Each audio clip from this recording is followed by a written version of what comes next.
सौहार्दतामा अगाडि बढ्नेछौँ। जित हार यो क्षणिक कुरा हो, तर मलाई भन्नुहुन्छ भने यहाँ कसले हारेर, जसले जित्यो घन्टी बहारले नै जित्यो, निलो योद्धाले नै जित्यो, त्यस कारणले सिङ्गो राजसोपाले जितेको छ, कसैले पनि हारेको छैन।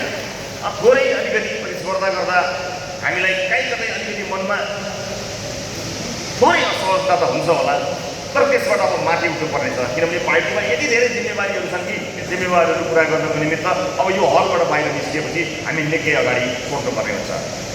राष्ट्रिय राजनीतिका केही कुराहरू बताएर दिन चाहन्छु। कतिल हुनुहुन्छ, यति धेरै लामो दिनसम्म यहाँहरू धैर्यका साथ यहाँ सहभागी हुनुभयो। साथीहरू, पार्टीका दस्तावेजहरू, पार्टीको नीति, पार्टीको विचार, पार्टीको सिद्धान्त, पार्टीको आदर्श, पार्टीका विषयलाई लिएर उठेका सम्पूर्ण विषयहरूलाई राष्ट्रिय महाधिवेशनले हामीमाथि विचारविहीन, सिद्धान्तविहीन जस्ता सङ्गीन आरोपहरू थिए, ती राजनीतिक आरोपहरू पूर्ण रूपमा यो ऐतिहासिक महाधिवेशनले खारेज गरेको कुरा म यहाँमा निवेदन गर्न चाहन्छु। हुन त यस अगाडिका हाम्रा दस्तावेजहरूले पनि हाम्रो वैचारिक, हाम्रो राजनैतिक धरातल, हाम्रो सिद्धान्त, हाम्रो आदर्श, हाम्रो मूल्य मान्यता स्पष्ट रूपमा लेखिएको थियो। तर हिजोका सप्ताहलाई हामीमाथि प्रतिशोध सार्दै फुर्सद भएन, हाम्रो डकुमेन्टहरू कहिल्यै पढ्न पाएन। यो होइन कि हामीसँग थिए, अब बल्ल ती पढिन थाले र तिनको अलिकति विस्तृत रूप हामीले राखेका छौँ।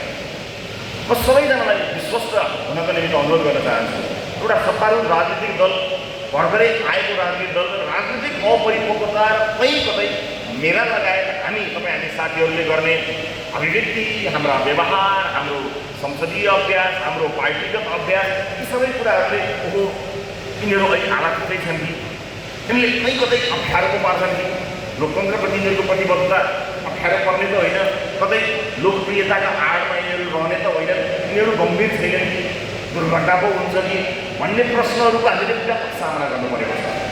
मैले यो मञ्चमा उभिएर आज भन्नै पर्छ कि राजनीतिक रूपमा हामीले परिपक्व राजनीति गरिरहेका छौँ भन्ने कुरा देखाउने कुरामा हामी चुकेका जरुर छौँ। यो कुरा हामीले मनन गर्नुपर्छ। हामीले छातीमा हात राखेर आफैलाई सोध्नुपर्छ कि हाम्रा व्यवहार, हाम्रा अभिव्यक्ति, चाहे हाम्रो संसदीय अभ्यास, यी सबै कुरामा हामीले देखाउनु पर्ने जति परिपक्वता देखाउन सकिरहेका छैनौँ।